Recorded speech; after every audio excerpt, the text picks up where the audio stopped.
Marianne Snow. I really, really enjoyed talking to Marianne. We're kind of kindred spirits, small to medium sized businesses. The pandemic has forced remote workplace, virtual workplace setting where people are working from home away from the office. How do you do that? How do you be a better leader? How do you achieve better business continuity, better uh, goal setting, and what success looks like? Very fascinating. She's dedicated. She's her business, her profession to helping leaders and businesses work better. When challenged, oftentimes business leaders will say, we want staff in because they want a mentor, or they come up with some excuses like that. And, oftentimes we find that mentoring wasn't done before, and there's many reasons why. Um, Employees, now it doesn't work for everyone. Not all employees like to work remotely, but certainly many do and work better that way and have to be led in a certain way. So very, very fascinating. Great discussion with Marianne Snow and her firm on remote workplace, how she values and looks at discipline through leadership, through herself, and the leaders that she leads and coaches is an interesting discussion as well. You're going to enjoy this. Thanks for listening. Hi, I'm Joey Pinz. People ask me, how did I lose 130 pounds? The quick answer is always discipline. I started my business, wasn't paying attention to my health, was eating too much, drinking too much sweets. My daughter was born. Next thing I know, I'm pre-diabetic, I have hypertension. I knew something had to change. Discipline. I, like many of you, have faced many challenges in your career, in your family, in your life, in your faith. How did you attack them? How did you approach them? How did you solve them, hopefully? It all had to have some degree of discipline. I'm also asked, how did you found and start a tech business that lasted over 25 years? Discipline. I was committed to it, enjoyed technology, didn't enjoy some aspects of it, but knew it was necessary. Discipline. Our podcast mission: how do we use discipline to better ourselves and society? Join me, please, as I talk to interesting people and discuss how they use discipline in their family, and their passion, and their careers, and how it helped them.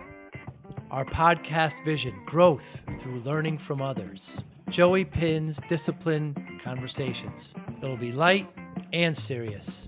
Join us, please. Thank you for consideration. Excited, Marianne Snow. Thank you so much for doing this. Has the pandemic helped or hurt virtual office remote working?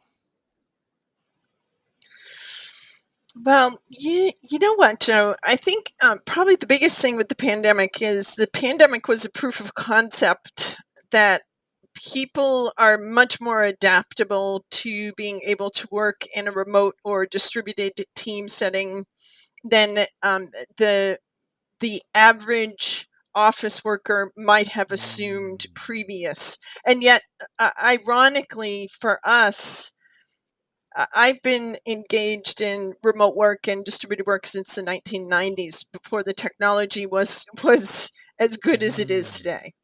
And I think what was really interesting about the pandemic was, previous to the pandemic, the assumption, the general public's assumption was, well, if you're not at the office, you're not working. And yet, if you worked for a large corporation, or you were working in the global economy, the likelihood that you were working with colleagues or clients, or someone who was sitting in another location was extremely big, right? Because conference calls, different types of collaborations that required multidisciplinary teams. They didn't sit in the same places. But those of us who were doing that kind of work got dismissed. And we got dismissed as lesser professionals, because if we were out of sight, we were out of mind, even though we were getting things done. Proof of concept for COVID was, suddenly you had a global workplace that was shifting to a new model out of necessity. People kept things running. they kept things they produced things differently, but quite frankly, they did an unbelievable Mm, job whenever remote was possible. And they did it on the fly, right? They did it practically overnight. And for those of us who have been doing this for a long time, we said that is not a surprising factor. And for people who had never done it before, guess what? There's a whole bunch of folks who are now saying, why would I go back to the office? mm, Why would I commute? Why would I spend time? Why would I waste that portion of my life? And going to the office maybe once a week or twice a week, a couple times a week, that's fine. But I can do a meeting in other ways. We already proved that. And if you trusted me during the pandemic, why wouldn't you trust me now? Because I was successful when there was no childcare, when schools were out, mm, when going to the grocery store was mm, hard, and I made it work. And now I have all these social supports back, and if you tell me I can't work from home, then now you're saying to me that I'm distrusted as an employee, and that's kind of insulting, which is mm. why a lot of people are kind of grumpy right now. Yeah, you mentioned in the 70s that you started this. I mean, I'm in technology and it was a proof of concept for the technology as well. Can you imagine if the pandemic happened in the 70s or the 80s when all these, what we're doing now and, Teams and Zoom and those technologies weren't as mature as they are now. There would have been an economic collapse. Yeah, and my career as a remote person really started in the Wow. 90s.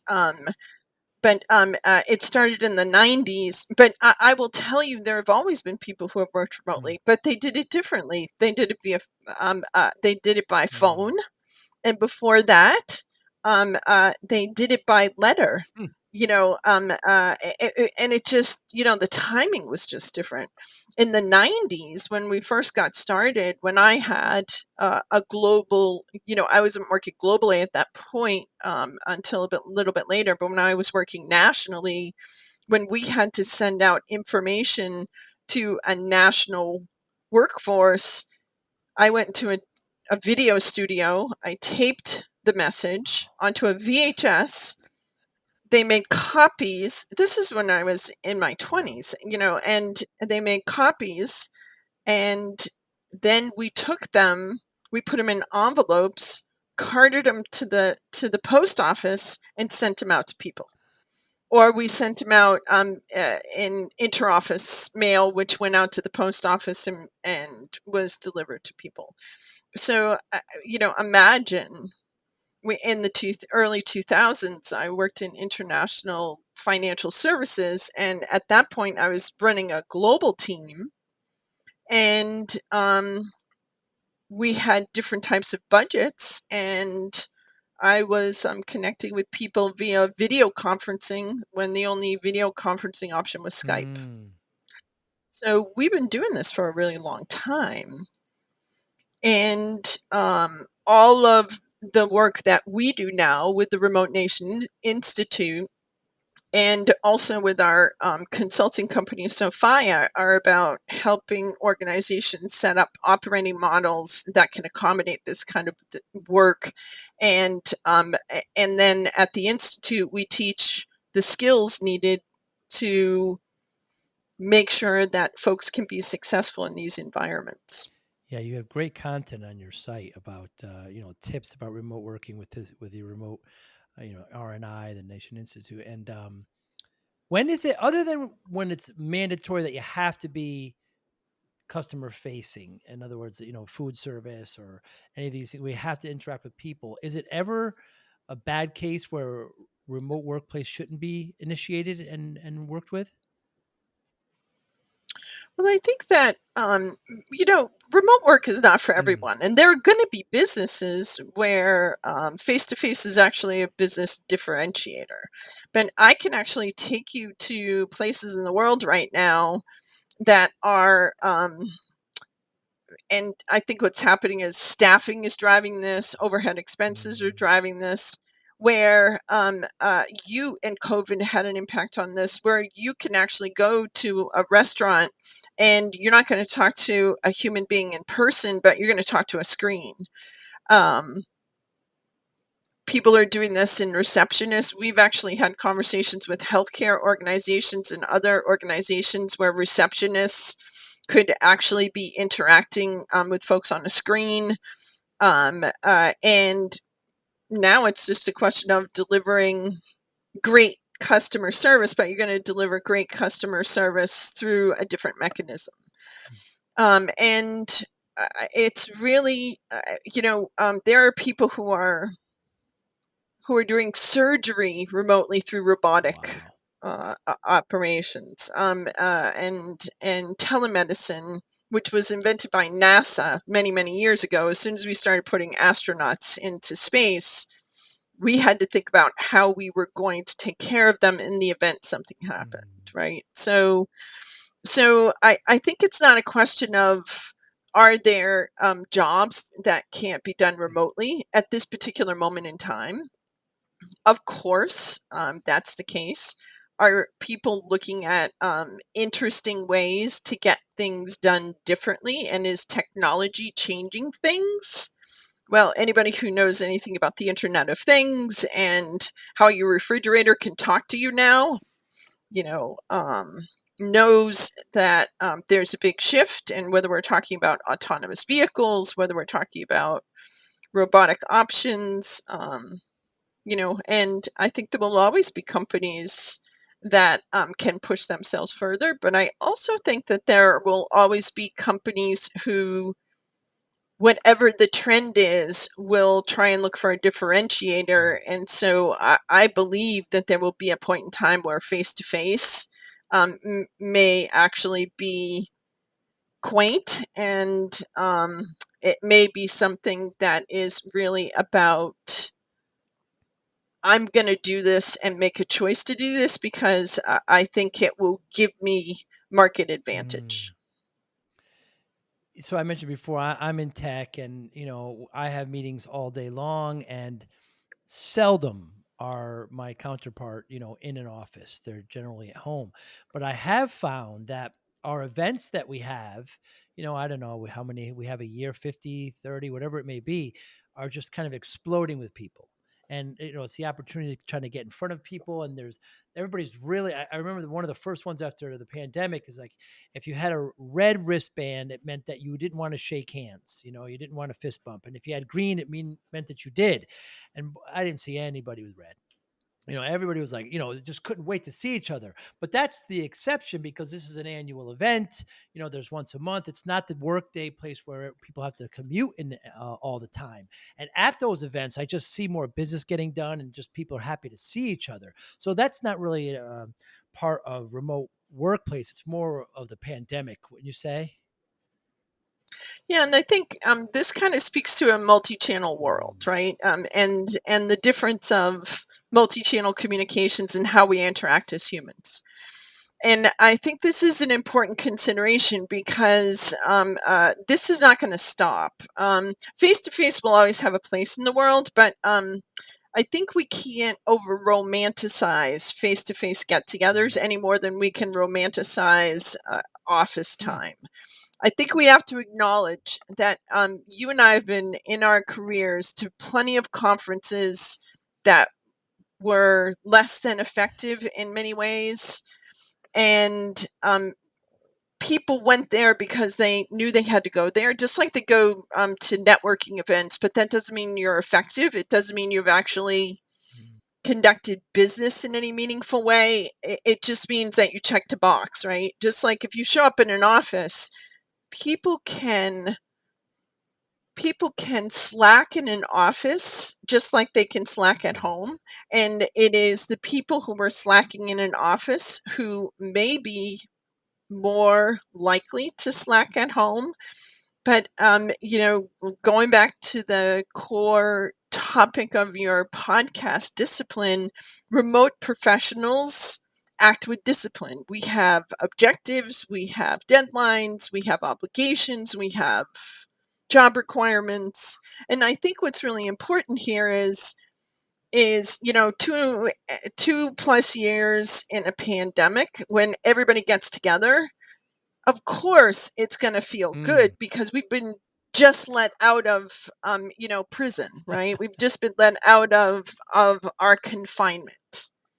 But if you, see what's happening when people are going back to the office, they like it the first day, and now they're saying, "That was great, nice to see you. I wanna go back home because I wanna get work done." Because they, 2.5 years in, people set up work routines for themselves. And so I think now the question is, are you mindful? Are you actually using your face time with discipline, right? And are you utilizing it as just one more option in your tool shed, toolbox for how you're going to do business effectively? Because I will tell you that there are a lot of clients who are going to say to you, I don't want to go to lunch. Let's just do a Zoom meeting because, I don't know, maybe to your point, maybe they don't want to fist Mm. bump, or maybe they don't want to go out yet for some reason, or maybe they've just got big deadlines. And so we're just going to have to figure out how to network differently, how to communicate differently, and appreciate generationally. We're in a generation now coming into the workforce that has a different relationship to technology, Right. because we are now bringing people into the office who have never known a time without a smartphone, not just a cell phone, a smartphone, who have never not known a time period to keep in touch with grandparents and parents and all of this sort of thing, without some sort of technical solution that allows them to connect easily and cost effectively with relatives, friends, and all of that sort of stuff. So, um, we're about to be in a new age, and the pandemic was just long enough that it really, really changed behaviors. And what happens next, I think, remains to be written. Mm. Both of my daughters are in college. They've never heard a dial tone before. I had an intern last summer, and let me just tell you, she was virtual. I've never met her in person. I asked her once if she had ever been to the post office, and Joe, here's what she said to Uh-oh. me. She said, when I was in sixth grade, my teacher had us do a special project. And I said, "Oh, do tell." And she said, she had us write a letter to ourselves, put it in an envelope, and address it. And then we took it to the post office. We did a field trip to the post office, but I don't think I did it right because I never got my letter. Yeah, Very different. Very different. very Not different. better, not worse, just different. Yeah. I Yeah, often ask yeah. my daughter, I said, "Did you talk to your sister?" She goes, "Oh, yeah. Yeah. I talked to her today and yesterday." And I said, "No, no, no. The way we're talking now, see how the words are going?" She goes, "Oh, oh, no, no, no, I didn't do that. We just text." So it's just different. They just have a different way of communicating. I happened to be in New York City last week at well, I'll just say it. I was at the Amazon offices, and they have, you know, no dedicated workspaces. They just have open workspaces. So if you want to work home, you work home. If you want to come in, you just whatever workspace you can take there, you just kind of take and you work for the day there. This seems to be the trend. Well, I was on a panel, and it was an international conversation about what the workplace of the future is going to look like and how it will impact everything from downtowns to, it's actually impacting how homes are going to be designed, living Wow. spaces are going to Wow. be designed in the future. Because remember, connectivity is going to be a priority for everyone. And so when you're thinking about things like the current administration looking at infrastructure, we're not just talking about highways and bridges Mm. anymore. We're talking about electronic charging stations for different types of vehicles, but we're also talking about broadband infrastructure. Places like South Korea, which have invested in their infrastructure, they have one of the most sophisticated technical infrastructure in the world, has also really been kind of a living lab for what that means, because they've been dealing with social issues like too much screen time for Mm, kids, and what does that mean, right? And so I think there's a global conversation happening at the moment that is really related to what happens next. And there's a big disconnect, because very often the conversation that we're having right now is with senior leaders who are convinced that they have to get people back to the office. And now the question is why? mm, And when you ask them why, part of this is, it's a litany of, the top 10, right? The first is, oh, younger people need my mentorship. And so then we dig into that, and I say, so you're telling me right now, before the pandemic, that you are actively engaged with meaningful mentorship that was set up with objectives, goals. and you were allowing young people into meetings that they can now go to in a virtual setting, because if you could bring anybody into a virtual setting, and you were actively doing that with every one of your young people who were coming into your company. And there's a certain quiet to that, right? Well, how do we know people are working? And then we have a conversation about, how did you know they were working during the pandemic, and how did you know that they were working before the In the pandemic? office, yeah. Right. And so if your benchmark is, I can see you, then now I want to understand what your productivity was before the pandemic and what your productivity was during the pandemic. Did it go up? Did it go down?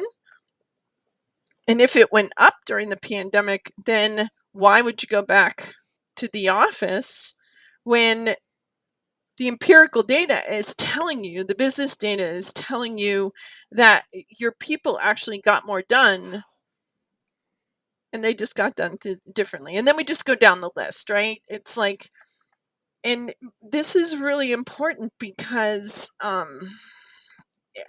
people were distributed, people were dispersed, people were working from, the road, because if you were in sales, you were working on the road. You weren't in the office, you were outside the office. People were working when they did business travel, people were doing conference calls. So people were engaging in some sort of remote or distributed teamwork before COVID, but COVID was a watershed moment. Certainly. The technology is different, the generations are Mm, different, the orientation towards work is different. We're in a position where the price of gas is mm. different. There's a public transport is, I would argue, an aging infrastructure that can be a little unreliable at times. So there's lots and lots and lots of reasons why people have a legitimate beef with going back to a 9 to 5 structure that's Monday through Friday. When I mean, you're in Hartford, I'm in Providence. Providence on a good day from here to Boston is 50 minutes, but it's never a good Mm. day. And what do you do if you live outside the city, and going even 8 to 10 miles is going to take you an hour and a half or more? People's tolerance level for those things has changed quite a bit. A So there's just been a big shift. huge shift. I like your point about leadership, and I don't know. I'm just going to say it. I think because you hear, you hear about some CEOs want their people back in the office, and then it kind of leans back and forth, and uh, you know, it's just I don't know, there's just a little bit of ego there, maybe. I don't, I'm not quite sure what the stumbling blocks are. I mean, my business, we went virtual about a year before the pandemic. We had no reason to. I just didn't see the need anymore. The technology was there. We use. I mentioned before. I'll say the product. We use Teams. Use the Microsoft Suite, and there's it's just we have set up goals. We have objectives. We all have what we call tickets that we need to complete. It's all set there, and I don't know, for that kind of leadership management, kind of micro managing style, they wouldn't particularly like that. And perhaps they were burned by some poor employees. I'm not quite sure, but it just seems to me that it's a win-win. No, I do know some people that I know that say they don't like working home anymore. It's just they get bogged down. It's the dog, it's the wife, it's the kids. I'd rather be away, and then I say, is it every day? And goes, no, 2 or 3 times a week. So it's still a mix. Yeah, yeah. It's interesting because, we actually the last year I've been pulling together a book that is really about this topic, right? It's like, what's the operating model that is going to give you the best bang for your buck, right? And the work that we've done over the years, and the sort of field testing that we've done just based on our own experience, is it's about an accountability cycle. Mm, What does leadership look like in an accountability cycle? It is leader led in the sense that a leader led accountability cycle means, you have to have, to your point, what are the expectations that you have for people who are coming into the system? And then, how are you going to implement those expectations in relation to how are you going to communicate them? How are you going to can how are you going to establish an operating framework that allows people to meet those, from an infrastructure and operating perspective? A lot of times, if you've got antiquated systems, or you and I both know you're in technology. So security and workflow can come into conflict on more than one certainly. occasion. This, and yet we also know that cloud computing, and ironically, you and I also know, because we've been through this, that there was a point in time where everyone told us that cloud computing would never work because in house infrastructure and having the server room in some sort of protected place was the only mechanism that would allow you to be able to exist, right? And now we have cloud um, networks that are highly advanced, but what a surprise, we still have to deal with security. Well, we had to deal with security even with brick and Certainly. mortar, but now we just have to do it differently. And a leader-led accountability model requires expectations, but it also requires infrastructure. It also requires talent management practices that kind of support things. But there's also something else, Joe, that's really important. It's a system that requires everybody to act in mature and adult ways. I Mm, give you the expectation, you meet the expectation. If you don't meet the expectation, I'm going to give you feedback that you didn't meet the expectation, and I'm also going to tell you, um, uh, you know, what I need for you to change in order for you to be successful, right? But as an employee, I'm going to come to you and I'm going to say, "Hey, y- I I have a computer that doesn't work. I have a VPN system that's set up so that it takes me 40 minutes to get online and there's a lag. So you got to do something in order for me to meet the expectations." And so now we're holding each other accountable, right? And that means adults and adults. As an adult, I'm your leader, but what's my responsibility? Appreciate that it's you got to tell me what you want, but then you got to enable me technically. Then you got to give me the skills, because I mean, you're running this type of organization, and you know that facilitating a meeting in these environments is different. mm, If you want to engage people, then you need to learn new meeting management techniques. And people were running crappy meetings mm, before the pandemic. So we've been to bad meetings for years. And so if we're going to run virtual meetings, or if we're going to run hybrid meetings where you got people out of the room and in the room, different facilitation techniques, different meeting management techniques. So you got to learn those skills. If you want engagement, you got to learn the Mm, skills. If you want to provide feedback, if you want to negotiate, if you want to build networks and you want to be visible, you just got to learn the skills. So it's adults being adults, and that's a big sea change, right? If you've worked in a line of sight, if you're in the office, I can keep my eye on you and still get my work done, mm, and and I solve your problems because you come to my door all the right. time. Instead, if we're all at home, you have to solve your own problem, but I have to enable you to solve it, and I have to be okay with you solving it, um, uh, because it has to be that way in this construct. So, leader led accountability and accountability cycles and operating models in these constructs are just different. They're not better or worse because underneath, people are still people and people are messy. And you and I both know that managing people, leading people is the hardest job you'll ever have. Yeah, a couple of points I want to follow up with you there. One is you talked about the servers in the office. Most, small businesses that start today are born in the cloud. They have 5 or 6 apps. They buy them, and they only need their laptop and internet connection. It's wonderful. The other point you made about how infrastructure and how things are built differently now. I have a friend who builds houses in Seattle, and many of the new houses don't have garages because many of the millennials don't have cars. They Right. Uber everywhere or they Lyft everywhere, so that there's no need. So they'd rather have bigger, living room or dining room because there's no need for cars. It's just a shift. You keep mentioning leader led, and I love that. When I talk to a lot of my peers in small to medium sized businesses, there's a common discussion. I look for your feedback here on the difference between a leader and a manager. Yeah.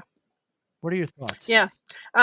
Fundamental, right? You manage tasks, you lead people. Mm, And I think that that's, I mean, that you can get compliance by forcing a situation, but you can't do that in a distributed workforce because, people make choices about what they're going to work on, what they're not going to work on, those sorts of things.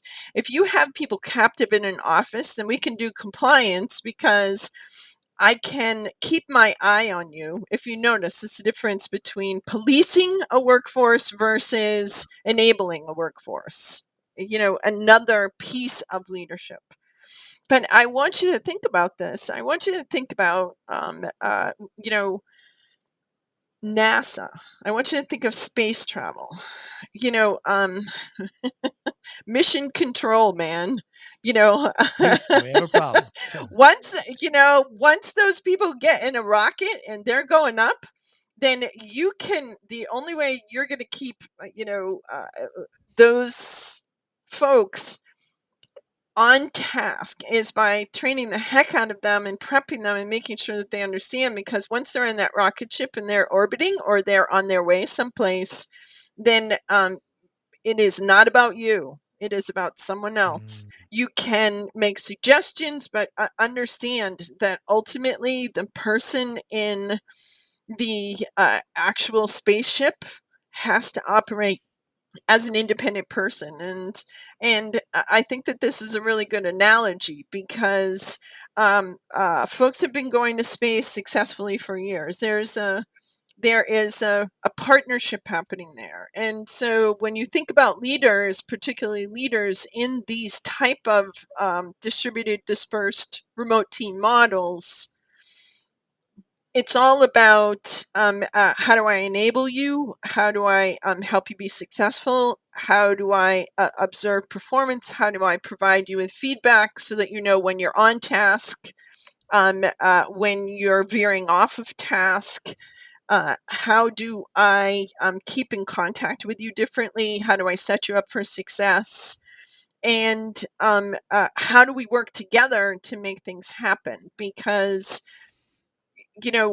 always giving people the answers is not going to be Mm. as helpful here. Just like you can't take somebody into space and expect them to wait for your command. What would you like me to do now? Not very practical, not very helpful, and also kind of condescending, because if we're helping people to be the best they can be, and we're setting them up for success, and we're holding them accountable, then now it is adults working with adults, right? It's problem solving differently. And from a leadership role, now you're growing your people. Now you're helping them be successful. Now you're holding them accountable to their behavior, as opposed to uh, holding them accountable to whatever office culture that you have created in your office setting. And I think that there's something that's really healthy about that. And I also think that it's interesting too, because think about it. During COVID, one of the things that we absolutely know was that we got to go into people's homes that many of us have worked with for years, but we've never been to their house, and suddenly we're going onto video calls, be it Teams or whatever, and we're seeing their cats, their dogs, their kids, Art. their spouses, their art or lack of art, whatever. And so there was an intimacy. We were allowed. And Mm. so really smart folks who were leading teams made that okay. Hmm. They reduced the stress by making that okay. So now you have to actually get to know your people differently, because what's causing stress is going to be less visible unless you build the relationship, because you and I both know that remote teams function on trust. And so it's a big sea change, it's a big sea shift.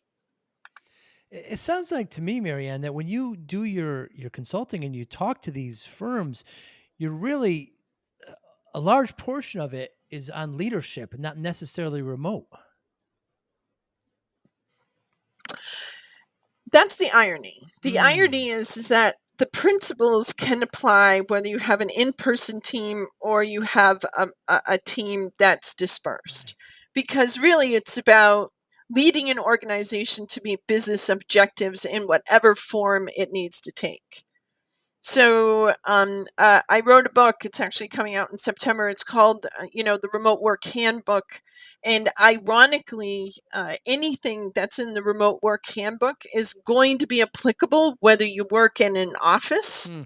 or whether you work in a completely virtual, completely dispersed team that has no formal office space. Because, in our mind, leadership today is requiring a different approach, and old approaches. We're in addition to COVID, we've really reached a certain very interesting societal inflection point. People are less tolerant of some of the things that they used to be tolerant of. So, you can't get away with some of the things you used to get away with in an office setting, because people are a little more vocal than they used to be about Mm. how they feel about what you're presenting them, how you're behaving, and how you're interacting with them. They're more demanding of each other than they used to be. Interesting. So, I think that regardless, leadership has to do a shift. It's going to be a requirement. And the labor market is going to have an impact on that, because if people start voting with their feet, I think that that's going to be a big thing. And I think that those of us who are willing to accommodate more flexible work schedules are going to have a market advantage, particularly in a tight labor market, because people are actively seeking these types of positions in the future. So the smart ones will figure out how to do it, or quite frankly, they'll create their own pathways, right? To a unknown destination. Like, To different, I mean, you know, have you heard of nomads? no, There's but I a can kind there's of a guess. Yeah.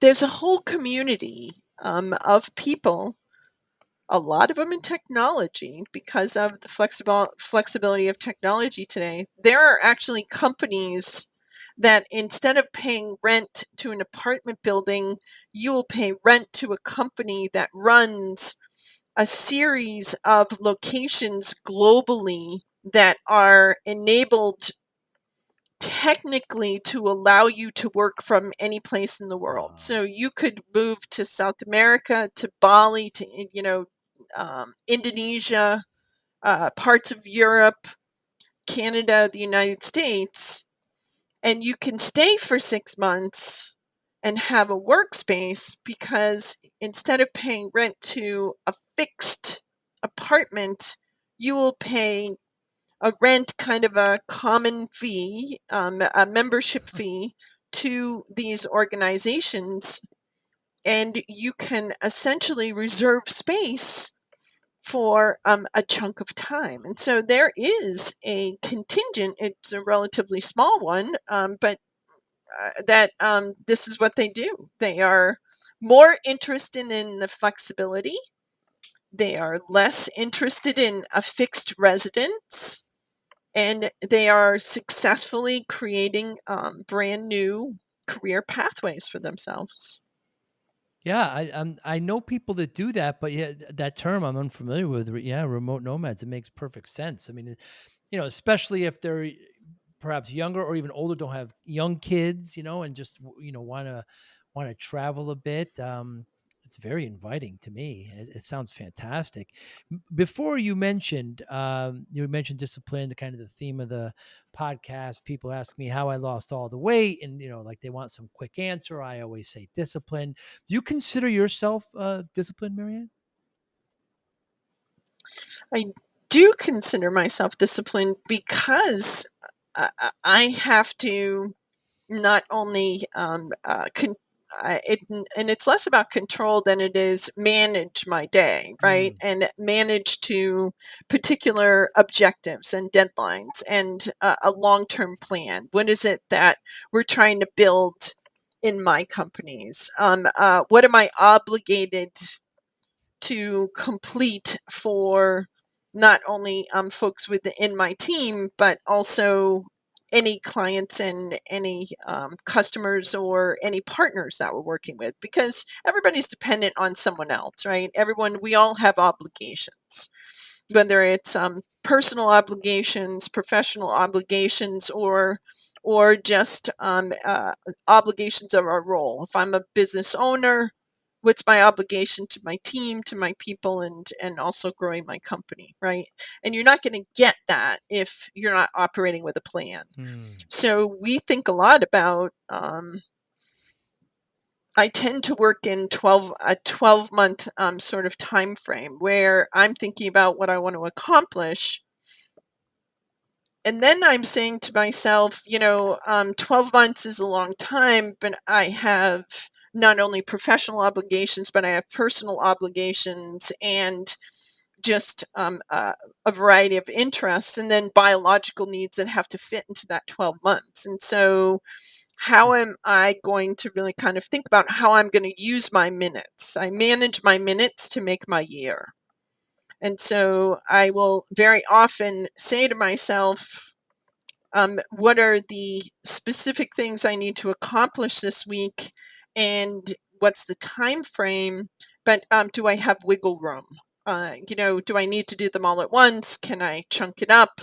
What other obligations do I have, and how do I manage those minutes in order to experience incremental progress, so that by the end of the year I can look back and really evaluate my progress towards my end goals. So when you hear discipline, you take it a full professional approach with milestones, with goals, with markers that you can achieve. Do you take that same approach in your personal and relationships and out of business discipline? Do you look at discipline the same way there as well? I do in this sense, certainly, if you're a busy person, I think that you make considered choices. And it's you and I both know. I mean, you're in business as well. As a small business person, you could work 24/7 and still be behind, Mhm. right? And at the same time, it doesn't change that you have obligations. And we were talking earlier, your family, your children, there are requirements there. And yet, you have to make a conscious effort, right, Joe? I mean, Mm. some of it's going to be ad hoc,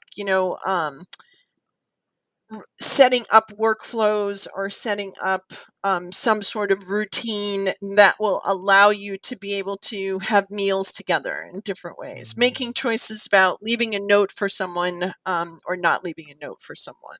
um, but it really kind of goes back to, I have long-term goals. I happen to really love my family. I want them to know I love them, but I also have an interest in advancing myself professionally. So, how am I going to utilize my minutes to maximum effect so that I can balance those things? And when you're working with your clients, is there a certain level of discipline that has to be stressed and achieved by them? Is it a topic that you actually discuss with them and you can kind of meter? I require a, a certain amount of goal setting up front, Mm. because anything that my clients are going to build, anything that they're going to implement, needs to be tied to something in order for them to be able to assess progress and also discern when something is working and when it's not working, right? Because there's got to be a baseline to measure against. And so I will tell you that N I'm not for everyone. Not everybody will wanna work with me because, if you're asking me to come and you're not comfortable at least working to establish, what does success look like? What is a win for you? What are you trying to accomplish? What's your end roadmap? If you're not willing to tell me what your values are, right? What are your values? What are your tenets of leadership? Then how do we build something? How do we move forward from there? And so I don't require much from my folks. I tend to customize and be flexible and really work with them to tailor their solutions to what's going to be best for them. But if we don't have an end goal, what are we actually building towards? And how do you know what components to add to your plan in order to be able to move things forward? So you got to actually have something, even if it's just a rough picture, because you're going to change 50 million times, you're going to pivot a million Mm. times, you're going to adjust and iterate. And this is not waterfall design, it's more agile, right? Where it's like, we've got a rough set of requirements, and okay, that's our starting point, and let's iterate along the way, right? But designed with the end in mind. That's what we espouse to. I think that's really important. Very well said, Marianne. Iterate and improve. And I love what does success look like? It's such a simple question. And I encourage, my daughter's going through interviews now. She graduated Yeah. college and she's like, Dad, what should I ask? And you ask them what success looks like in this position. Let them define that for you exactly. That way you'll know if you're doing it correctly. It's such a simple question. And I think it's really important that your daughter learn those lessons. Yes. And now it's like learning those lessons in today's context, right? And the plain fact is that there will be a point in time where your daughter's working for uh, an organization that has some sort of flexibility, and her boss might sit in another state, could sit on another continent. And so those questions are really, really important because we're not used to verbalizing um, what the expectations are to the people that work for us. And yet we evaluate them, we judge them, we have opinions about their work performance. But if you're not verbalizing those things, if you're not sharing those things, if you're and so then you're withholding information that is ultimately going to create friction and break down trust between you and the people that you're working with. I think young people have to advocate for themselves because they're working with folks who haven't been taught to do that a lot of times. And so going to the people that they're working with to say, what does success look like? What are your expectations for me? What can I expect from you? Um, Mm. uh, how do you plan to set me up for success? What can I do to support that process? Because this type of work is collaboration. It's a partnership. It is. I have my role. You have your role. We need to work together to make it so. And so, Joe, I think your daughter is really, really fortunate to have you Mm. giving her this advice because it is hugely important for anybody coming into the workplace today. Yeah, I agree. And it's interesting as you said that her boss may be in another state, another country. Heck, her boss may be on another planet. In the Yep. International Space Station in Mars or the moon. I mean, science. I mean, it changes, moves along with technology. It's just, it's an exciting time. Marianne Snow, what motivates you? I get motivated when my folks are firing on all cylinders, and I feel like we are working with our clients to help position them for better things in the future, that we are helping them to realize what they're hoping to achieve.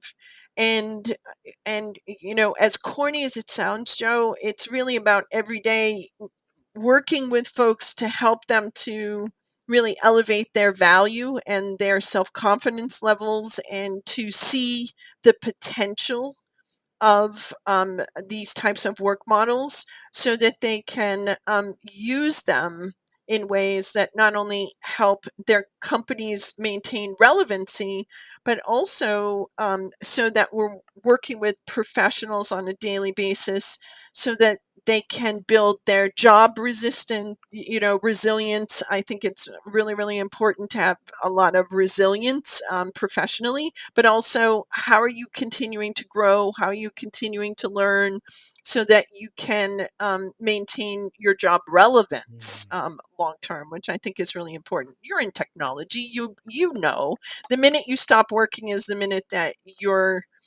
are getting outdated.